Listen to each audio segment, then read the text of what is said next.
Dari Ibnu Abbas radhiyallahu anhuma, ia berkata, qala Rasulullah sallallahu alaihi wasallam, telah bersabda Rasulullah sallallahu alaihi wasallam, idza tubighal ihabu faqad tahur, apabila telah disamak kulit bangkai itu, maka sungguh sucilah dia.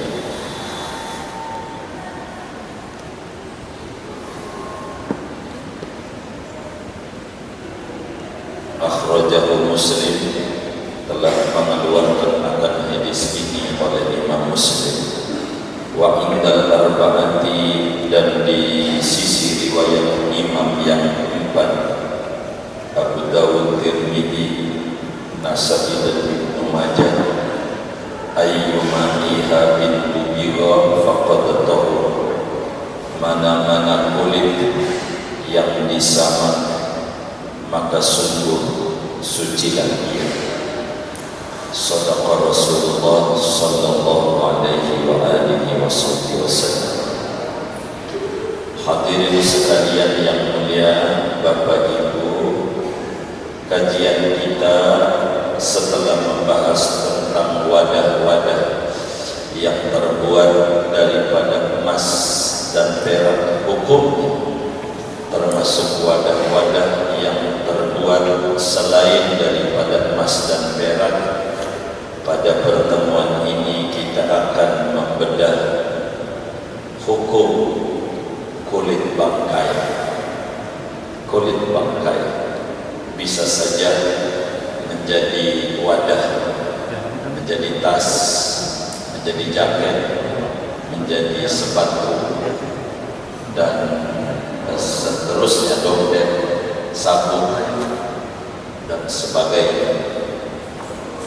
Pertemuan ini saudara, hadis kita dari sahabat Nabi Abdullah bin Abbas, dari 124.000 orang sahabat, salah satunya adalah Abdullah bin Abbas radhiyallahu anhu, seorang sahabat agung min ahli bait, dari keluarganya Nabi Muhammad sallallahu alaihi wasallam. Ibnu Abbas lahir 3 tahun sebelum hijrah ke Madinah di Syib'an, di Mekah. Disitulah lahir Ibnu Abbas. Hijrah ke Madinah umur 3 tahun, dibawa oleh abahnya Abbas, karena Ibnu Abbas lahir 3 tahun sebelum hijrah ke Madinah. Rasulullah sallallahu alaihi wasallam ada di Madinah 10 tahun. Maka saat Rasulullah wafat, Ibnu Abbas umurnya baru 13 tahun, karena lahir 3 tahun sebelum hijrah ke Madinah, dan bersama Nabi 10 tahun di Madinah. Jadi 3 ditambah 10 ya 13 tahun. Itu dari Ibnu Abbas. Waktu baru lahir, dibawalah Ibnu Abbas kepada Rasulullah sallallahu alaihi wasallam. Sebagai pendidikan, seorang ayah ajak anak-anaknya ke kiai, ajak sholat, biar anak-anaknya bersentuhan dengan ulama. Dicontohkan oleh Abbas. Ini bayi Abdullah bin Abbas dibawa ke Rasulullah sallallahu alaihi wasallam, lalu didoakan oleh Nabi, diusap dadanya. Kata Nabi, Allahumma faqihhu fid din wa 'allimhu ta'wil. Ya beri pemahaman yang bagus kepada ini baik tentang agama dan ajarkan kepada ini baik tafsir Al-Quran. Ini namanya diusap tangannya ini. Ibnu Abbas akhirnya mendapatkan ilmu laduni, cerdas, amat sangat luar biasa berkat didoain oleh Rasulullah SAW. Pinternya minta ampun. Masih kecil Ibnu Abbas sudah menjadi rujukan sahabat-sahabat besar, karena ilmu dalam Islam tidak pernah malu berbicara umur. Biar kata Ibnu Abbas kecil, tapi ilmunya banyak, sehingga banyak ditanya oleh para sahabat Nabi yang lain. Nanya agama Ibnu Abbas, karena ikut Rasulullah kemana-mana. Ibnu Abbas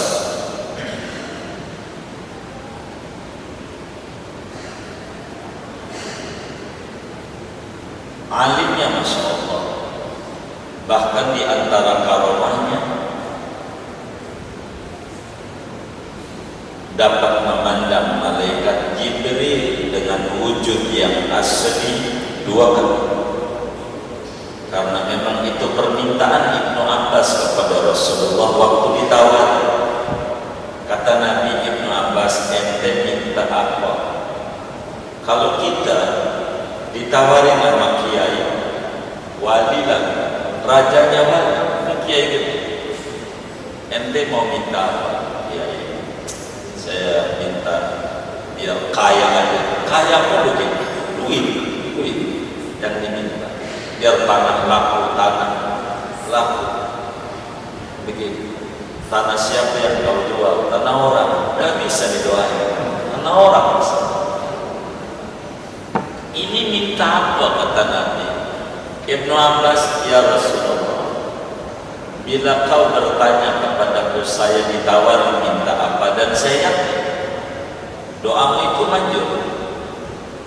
Saya minta pengen melihat wujud asli malaikat Jibril. Kata Nabi, ya Ibn Abbas, la yaral malaka basyarun illa waqad amiya illa an yakuna nabiyyan.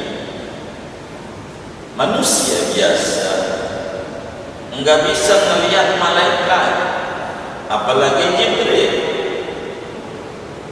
Andai dia melihat, bakalan buta, kecuali manusia itu pangkatnya Nabi, baru tidak buta.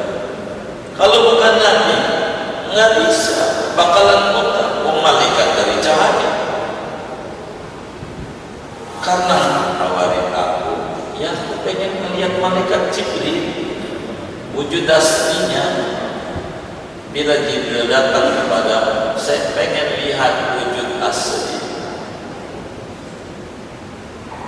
Nanti buta, bagaimana? Karena lihat petromak aja, mata kita dideketin sejam aja sama petromak, itu nggak bisa lihat. Yang cahayanya berapa watt doang petromak. Bagaimana bila makhluk Allah dari cahaya aja? Kata Ibnu Abbas, Nabi kalau boleh butanya pas sudah tua aja. Kalau udah tua buta nggak apa-apa, udah tua. Sebab kalau udah tua nggak buta, pengennya ngeluyur kemana-mana, ngeluyur, ibadah kurang mau, jalan-jalan begitu. Ya udah tua mau ngapain? Kata Nabi, baik, aku mintakan sama Allah biar kamu ketemu malaikat Jibril, tapi nanti buta, udah tua aja. Iya baik. Saat Jibril datang kepada Nabi, maka Ibnu Abbas melihat wujud asli malaikat Jibril. Hampir sama. Maka pintar, ikan malaikat membawa ilmu gitu. Ibnu Abbas itu pintarnya Masya Allah. Satu hari Raja Romawi, Nasrani, Kristen, mengirim surat kepada Sayyidina Muawiyah, dinasti Muawiyah. Sesudah sahabat 4 Bapak Ibnu Abbas masih hidup, maka Muawiyah dapat surat, wahai rajanya orang Islam Muawiyah bin Abi Sufyan, saya mau tanya kepadamu 3 hal saja. Kalau memang kau adalah rajanya orang Islam, tentu pintar. Maka yang pertama saya mau nanya, dalam surat itu darah apa yang pertama kali mengalir di bumi ini?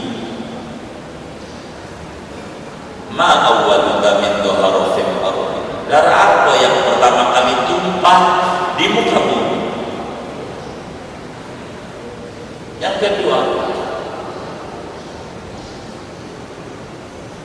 kuburan siapa yang kuburan itu goyang-goyang ketika ada penghuninya, gerak-gerak?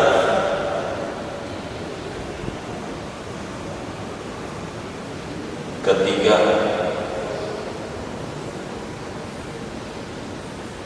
bumi mana yang kena cahaya matahari sejak diciptakan oleh Allah ke bumi cuma sekali doang. Sekali doang kena cahaya matahari, habis itu gak kena cahaya lagi. Biar kata Khalifah Muawiyah, garuk-garuk ditanya begitu, enggak garuk-garuk. Ini pertanyaan ini puyeng. Maka Muawiyah manggil kiai yang pintar, Ibnu Abbas. Dipanggil Ibnu Abbas, saya ini ada kesusahan. Apa kesusahan? Ditanya orang Kristen, rajanya lagi. 3 pertanyaan puyeng langsung. Kau bantu jawablah. Kata Ibnu Abbas, apa pertanyaan? Yang pertama, darah apa yang keluar, yang tumpah di muka bumi ini pertama kali? Menurutmu Ibnu Abbas, darah haid itu yang pertama kali tumpah di muka bumi. Bukan Qobir Habib, bukan. Darah Men Siti Hawa. Kan darah yang pertama kali tumpah ke bumi, ya darah Siti Hawa. Gitu. Qobir Habib kalau udah Siti Hawa hamil, darah itu dulu yang keluar, darah Men. Ini pertanda 2 rumit. Kuburan gerak-gerak, ada penghuninya, kuburan siapa? Itu Nabi Yunus kan dimakan ikan itu di laut, kan jalan-jalan ikannya, jalan-jalan kemana-mana. Khutu Yunus, ikan paus yang bawa Nabi Yunus ke kuburannya, jalan-jalan kuburannya, gerak-gerak, nggak diam aja. Selainnya kuburan tuh diam aja.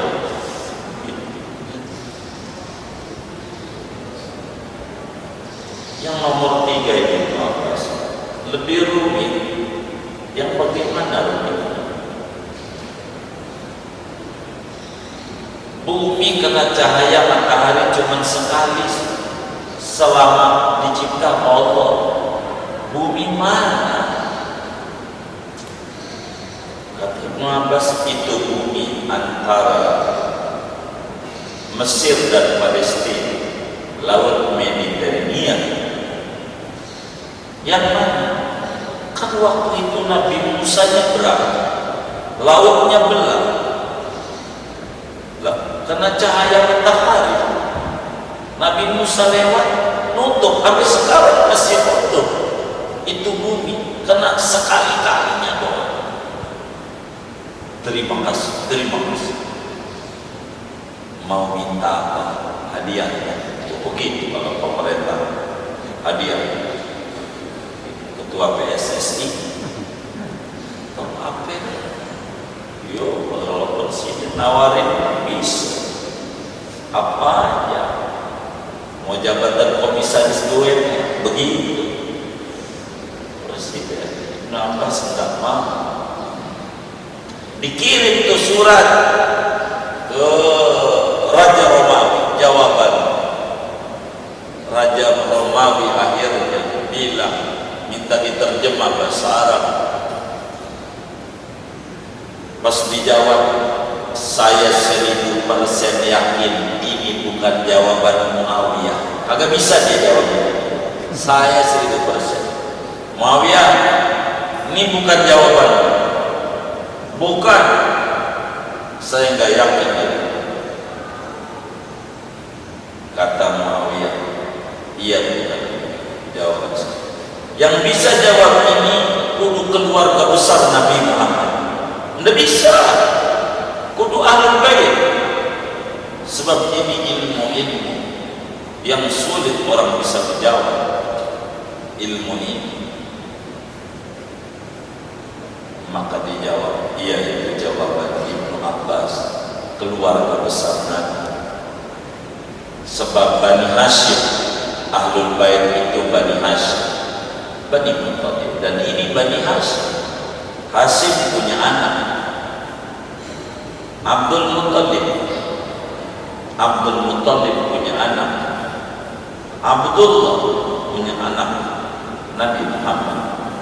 Abdul Muttalib punya anak Abbas. Abbas punya anak Abdullah bin Abbas yang disingkat Ibnu Abbas.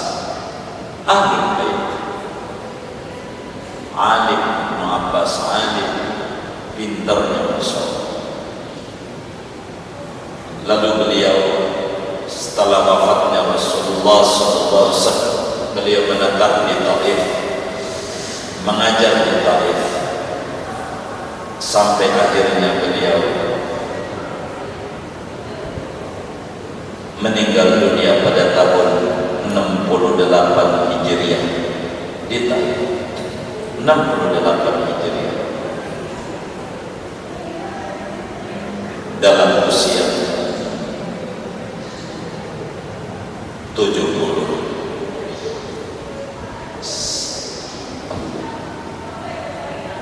tahun. Saat di Taif, Ibnu Abbas, kenapa kau tidak mau tinggal di Madinah? Ngajarnya di Madinah. Saya mau orang kotor, enggak layak saya ada di Madinah dah. Enggak di Mekah.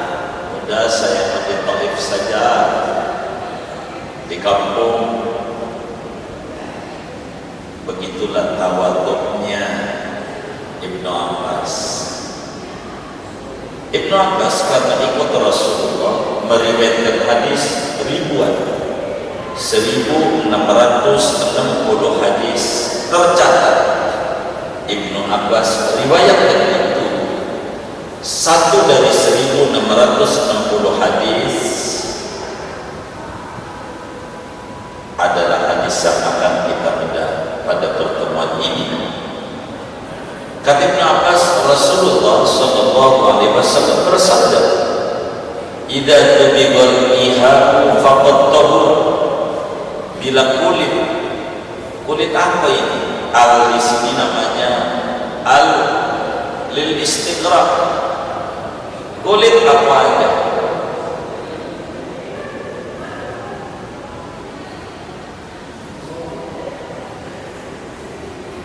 Umum, tentu selain kulit anjing dan babi, karena itu waktu sucinya najis. Faqad tahura, maka sungguh suci. Hadis ini sudah diriwayatkan oleh Imam Muslim di dalam Sahih Muslimnya Abu Dawud di dalam Sunan Abu Dawudnya, At-Tirmidzi di dalam Sunan Tirmidzinya, An-Nasa'i di dalam Sunan An-Nasa'inya, Ibnu Majah di dalam Sunan Ibnu Majahnya, dan juga Imam Ahmad bin Hanbal di dalam kitab Musnad, berbicara bagaimana bila kita menemukan kulit bangkai. Hukum kulit bangkai. Kulit sudah, kulit. Ada hewan yang disembelih, ada hewan yang tidak disembelih. Hewan yang disembelih yang halal dagingnya, ya kayak kambing, sapi, kebo, itu, udang. Ini kalau kulitnya, kalau disembelih itu otomatis suci, dan ini kita enggak komentar. Ulama fikih, peneliti hukum tidak mau mengomentari kulit binatang yang disembelih daripada binatang yang halal dimakan dagingnya. Tidak ada bahasan pada materi kita. Kenapa? Sebab kulit binatang yang disembelih mengikuti asalnya. Ketika itu yang namanya sapi, halal dagingnya, kulitnya juga halal. Kambing halal, kulitnya halal, suci juga. Udang disembelih, ya kulitnya juga suci juga. Dan ini bukan bahasan para imam mujtahid, enggak mau bahas itu halal, itu suci. Dibikin kerupuk kulit, dibikin beduk, dibikin apa, terus itu enggak kita mau komentari, sebab itu udah suci dari asal. Materi kita berbicara tentang bangkai binatang selain anjing dan babi. Kenapa selain anjing dan babi? Anjing dan babi hidupnya najis. Yang hidupnya najis, kita nggak mau ngomongin kulitnya, udah dengan sendirinya najis. Wong hidupnya aja najis, kulitnya dengan sendirinya najis. Dan ini di luar bahasa kita. Anjing dan babi kulitnya dengan sendirinya najis. Walaupun tidak dibuat ihama, apabila kulit disamak selain kulit babi, selain kulit anjing.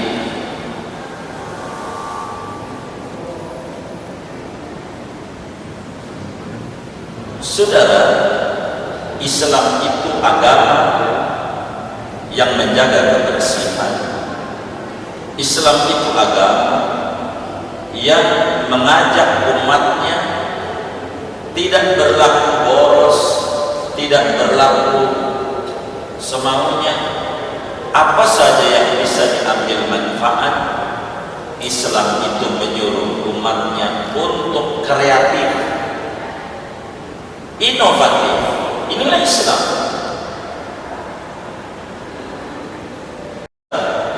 Lewat dalam satu kampung ada kambing mati. Kambing mati. Maka kata Nabi, ambil manfaatlah. Itu kambing apa? Orang kita bilang kelindas truk. Itu kambing mati. Kata Nabi, ambil manfaat dong. Apanya bangkai? Bangkai kan haram, najis. Kulitnya, kulit diapain? Ayyuma ihamin tubigha faqad tahur. Idza tubighal iham faqad tahur. Apa itu iham? Iham itu kulit binatang dari bangkai yang belum disamak, namanya iham. Kalau udah disamak, jilid namanya. Iham itu kulit yang belum disamak, jadi ada nama-namanya. Kayak baju, kalau belum dijahit namanya bahan. udah dijahit begini namanya baju. Begitu. Sama padahal bahan-bahan juga. Tapi ada namanya. Maka saudara, kajian kita ini bisa diambil hukum pada pertemuan ini ketika Nabi bilang idza tubighal ihabu faqad tuhur, bila kulit bangkai disamak maka menjadi suci adanya. Maknanya saudara, semua kulit bangkai baik daripada binatang yang dimakan daging maupun tidak dimakan dagingnya, bila mana kulit itu disamak maka kulit itu menjadi suci. Namanya toharo bil istihal, suci dengan perubahan sifat. Kajian kita berbicara suci dengan perubahan sifat. Tadinya najis, kulit bangkai najis, asal sifatnya berubah maka menjadi suci adanya. Cara merubahnya dengan disamak, kecuali kulit anjing, kulit babi berikut turunannya. Disamak itu diapain? Disamak itu kulit bangkai itu dihilangkan lendir-lendir lemaknya,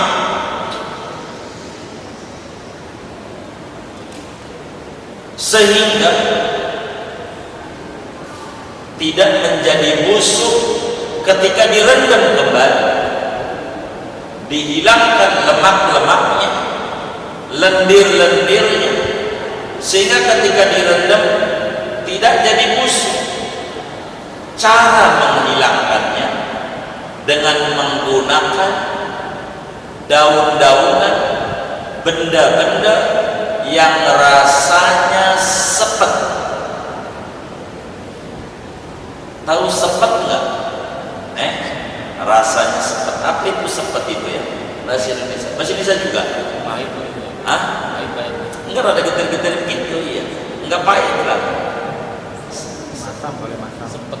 Sepet itu bukan pahit. Masam mungkin dia. Apa? Masam. Masam. Seperti itu. Hah? Oh ya. Rasanya sepet. Jadi ada getir-getir. Seperti mana? Biar gampang rasanya. Kulit delima gitu, kulit delima itu rasanya sepet. Pokoknya yang rasanya sepet ini bisa menghilangkan lemak-lemak yang di kulit, walaupun benda najis boleh yang rasanya sepet. Contoh tai burung dara. Tuh, tai burung dara itu rasanya sepet. Kalau nggak percaya saudara, ulang lagi. Coba ya. Kalau nggak percaya, saya sih kalau agama sudah bilang ala ra'si wal ain, percayanya 1000%. Kalau saudara nggak percaya, apa ya tai burung dara itu rasanya sepet? Coba. Kalau saya, kalau agama udah bilang ala ra'si, kulit delima ngegosok. Bila sudah disamak, kulit ini namanya mutanajis. Bila disamak, kulit ini benda udah suci yang masih terkena najis. Bila telah disamak, belum dicuci sesudah disamaknya, maka kulit itu hukumnya mutanajis, artinya suci. Tapi terkena najis, maka tidak boleh dipakai bila masih basah. Tidak boleh sholat pakai sejadah itu, baju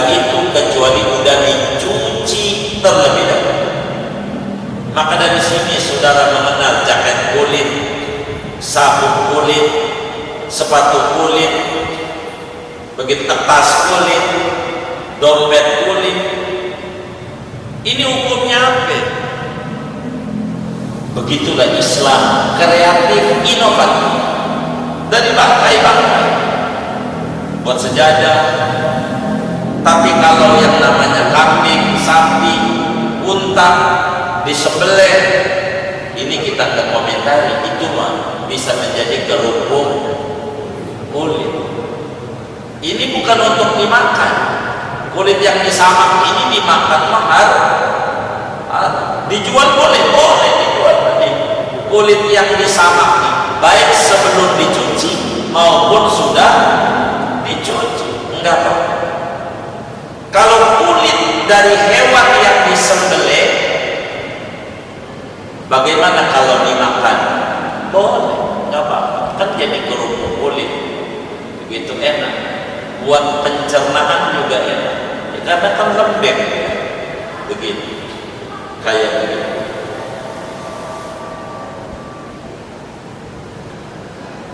Maka sudah dari hadis ini bisa dipahami kulit itu apa saja.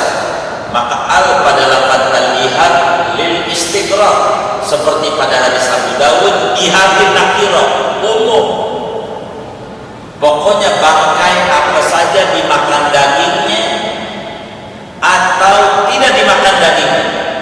Kulit macan begitu, kulit macan. Apalagi kalau trio macan, kulit macan gak apa-apa. Yang nggak dimakan daging dimanfaatkan buat tas, sejadah, jaket, nggak apa-apa. Bangkai dimanfaatkan. Jadi sepatu, jaket, tapi caranya harus disama. Dengan disama, maka bagian luar, bagian dalam kulit menjadi suci adanya. Begitu. Baik itu kulit daripada hewan yang dimakan dagingnya maupun tidak dimakan dagingnya, asal disamak kulitnya dari bangkai itu suci adanya. Kecuali tadi anjing dan babi turunannya, itu menghidupnya najis, maka bangkainya apalagi kita nggak mau komentari gitu. Maka bila kulit itu telah disamak kata Nabi, maka boleh dipakai karena suci, boleh diambil manfaat. Jangan dulu belum ada ember-ember bikin gentok tempat air penampungannya. Zaman dulu belum ada galon, pakai kulit kambing dari bangkai. Caranya sama. Jadi tempat air, penampungan air. Orang dulu teknologi berjalan sampai jadi kap begini. Ini teknologi. Begitu. Maka kulit bangkai bisa dimanfaatkan dalam agama untuk jadi sepatu, jaket, apa. Islam mendidik umatnya menjadi orang kreatif. Dari sini dimuncul bekas-bekas kap-kap tuh. Ada yang bikin tas, bungkus-bungkus aqua, sampah-sampah dimanfaatkan, diolah macam-macam. Ada yang jadi pupuk, ada yang jadi ini, jadi itu, macam-macam. Ini ajaran awal. Karena Nabi mengajar umatnya kreatif. Ada kulit bangkai, kan bangkai najis, tapi kata Nabi masih bisa dimanfaatkan. Sampah biar kata kotor masih bisa dimanfaatkan, dipilah. Maka muncullah ajaran sampah organik, sampah non organik, sampah medis, sampah non medis.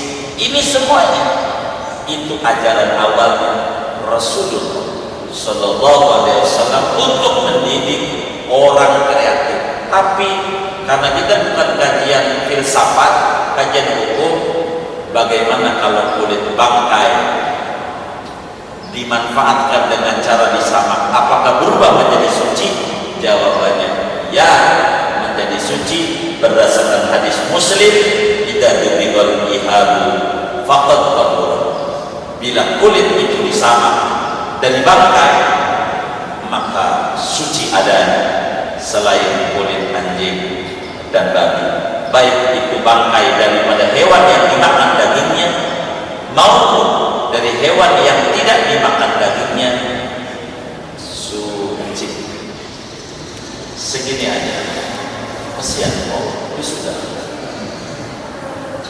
Moga-moga yang wisuda ilmunya manfaat daripada Universitas Mercubuana semuanya mendapatkan pekerjaan yang baik, yang bermanfaat. Amin.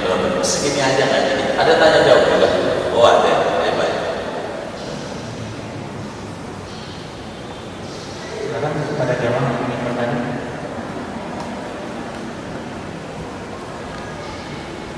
Assalamualaikum.